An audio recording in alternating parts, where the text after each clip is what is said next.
Class 12 के विद्यार्थियों का आज की क्लास में हार्दिक स्वागत है। जैसा कि आप सभी लोगों ने एक्सरसाइज 6.1 जो कि एप्लीकेशंस ऑफ डेरिवेटिव पर बेस्ड था, इसमें क्वेश्चन नंबर 14 तक पिछले वीडियोस में पढ़ लिया है। आज मैं क्वेश्चन नंबर 15 से स्टार्ट करने जा रहा हूं। क्वेश्चन नंबर 15 कह रहा है कि कोई पाइप है जिससे रेत 12 क्यूबिक सेंटीमीटर पर सेकंड की दर से गिर रही है और गिरती रेत जमीन पर ऐसा शंकु बनाती है जिसकी ऊंचाई सदैव आधार की त्रिज्या का छठा भाग है। रेत से बने शंकु की ऊंचाई किस दर से बढ़ रही है जबकि ऊंचाई 4 सेंटीमीटर है। यहाँ पे हमने मान लिया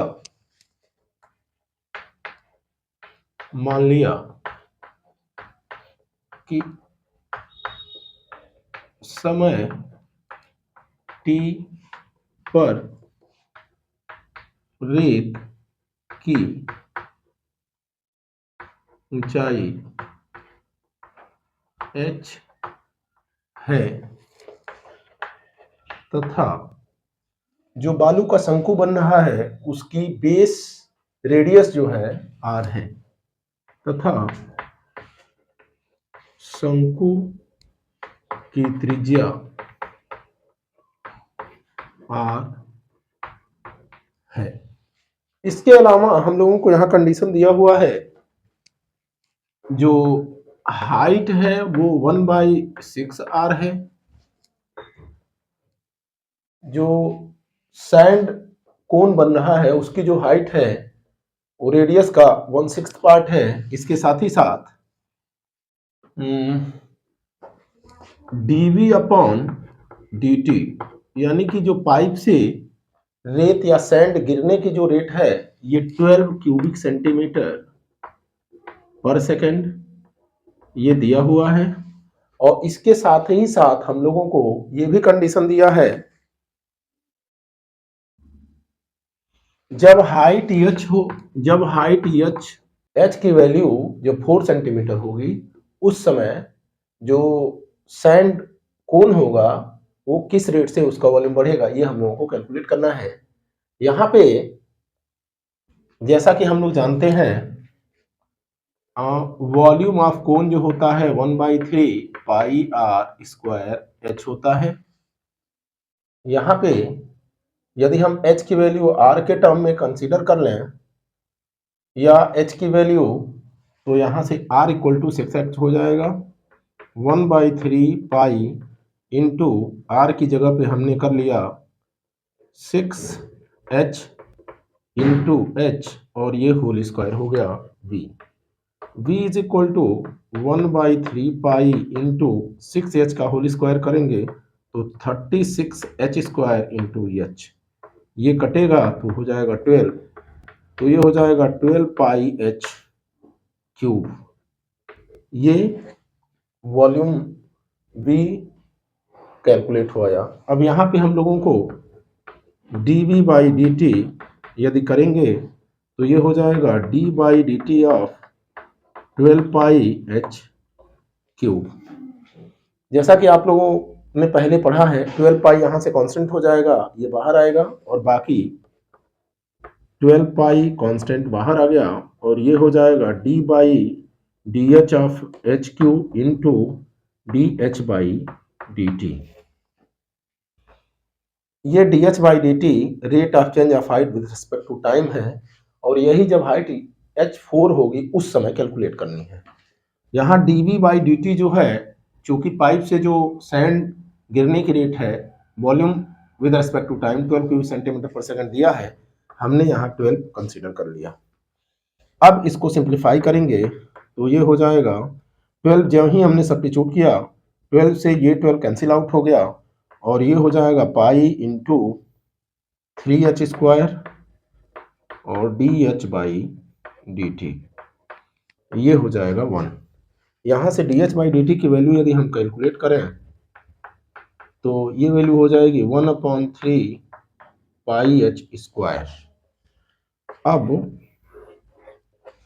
यहीं यदि h की वैल्यू हम 4 सब्स्टिट्यूट कर लें तो हमको मिल जाएगा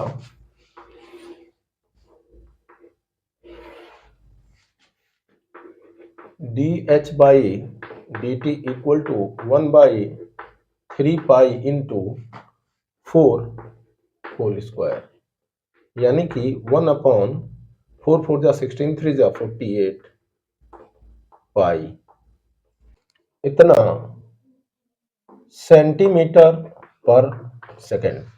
यानी कि किसी पाइप से यदि 12 क्यूबिक सेंटीमीटर पर सेकेंड के रेट से सैंड गिर रहा है तो जो शंकु फॉर्म होगा, यदि उसकी हाइट 4 होगी तो उस समय rate of change of height with respect to T जो होगा 1/48 पाई सेंटीमीटर पर सेकेंड हो जाएगा।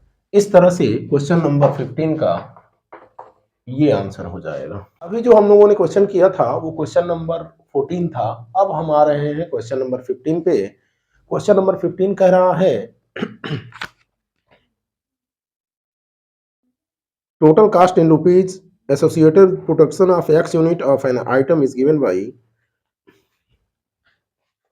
एक इक्वेशन दिया हुआ है जिसमें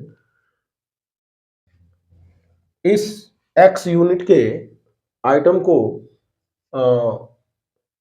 मैन्युफैक्चर करने में जो प्रोडक्शन कास्ट आ रहा है वो आ रहा है, इस इक्वेशन के माध्यम से रिप्रेजेंट किया गया है 0.007 X cube minus 0.003 X square plus 15x और प्लस 4000।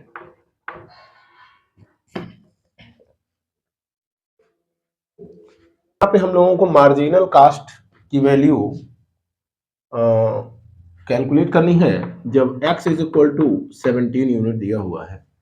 मार्जिनल कास्ट यानी सीमांत मूल्य जो है ये कैसे कैलकुलेट होगा, इसके लिए इक्वेशन 1 को डिफरेंशिएट करेंगे हम लोग। इस इक्वेशन 1 को तो D C upon D X हो जाएगा 0.007 into 3x square minus 0.003 into 2x plus 15 और आगे ये वैल्यू कांस्टेंट है तो 0 हो जाएगी।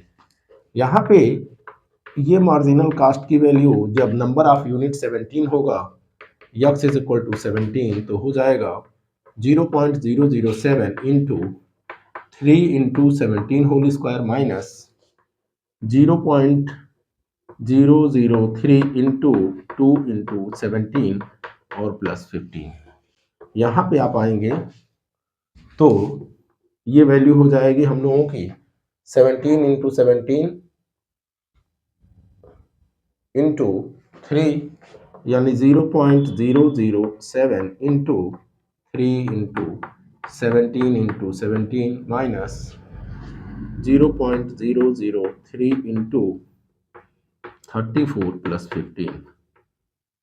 यहाँ पे जब हम इसको कैलकुलेट करेंगे तो पहली कैलकुलेटेड वैल्यू जो होगी वो हमारी हो जाएगी 6.069 माइनस, इसको जब हम लोग कैलकुलेट करेंगे तो ये वैल्यू हो जाएगी 0.102 और प्लस 15। यहाँ पे जब आप इस पॉजिटिव वैल्यू को इस पॉजिटिव वैल्यू के साथ ऐड कर लेंगे और उसमें से जब इसको सब्ट्रैक्ट करेंगे तो ये वैल्यू हम लोगों की मिल जाएगी 20.967 और ये हम लोगों का आंसर हो। नंबर 16 कह रहा है total revenue in rupees received from the sale of X unit of a product is given by. एक इक्वेशन दिया हुआ है टोटल रेवेन्यू का Rx is equal to 13x square plus 26x, 13x square plus 26x और plus 15 और यहाँ पे number of unit x is equal to 7 के लिए हम लोगों को टोटल मार्जिनल रेवेन्यू यानी कि सीमांत आय कैलकुलेट करनी है।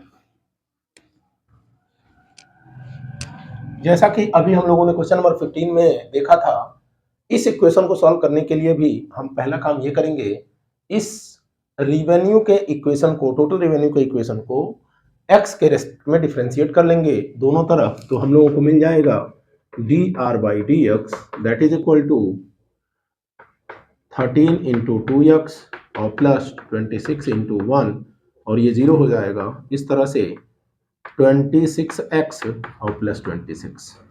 यहाँ पे वैल्यू हम लोगों को मिल जाएगी 26, दोनों जगह से कॉमन कर लेंगे तो x प्लस 1 हो जाएगा। अब यही मार्जिनल रिवेन्यू जो है, जो हम लोगों ने कैलकुलेट किया है, x is equal to 7 unit के लिए जब हम सब्स्टिट्यूट करेंगे इसको अगले स्टेप में dr by D x when x is equal to 7, तो ये वैल्यू हो जाएगी 26 into 7 plus 1 that is equal to 26 into 8, और ये वैल्यू जो है कैलकुलेट होकर के हो जाएगी 208 रुपीज। और इस तरह से इस क्वेश्चन का हमारा आंसर जो होगा वो हो जाएगा 208। क्लास 12 के सभी विद्यार्थी इस वीडियो को पूरा देखेंगे, इसके साथ ही साथ अपने बैचमेट्स को शेयर करेंगे, लाइक करेंगे, और जिन बैचमेट्स ने आपके सब्सक्राइब नहीं किया है उनसे सब्सक्राइब करने को कहेंगे। साथ ही साथ आप इस पर बेस्ड जो एग्जाम्पल्स हैं एक्सरसाइज 6.1 के पहले, उन सभी को कंप्लीटली सॉल्व कर लेंगे। कहीं कोई दिक्कत होती है तो कमेंट जरूर करेंगे। वीडियो देखने के लिए बहुत बहुत धन्यवाद।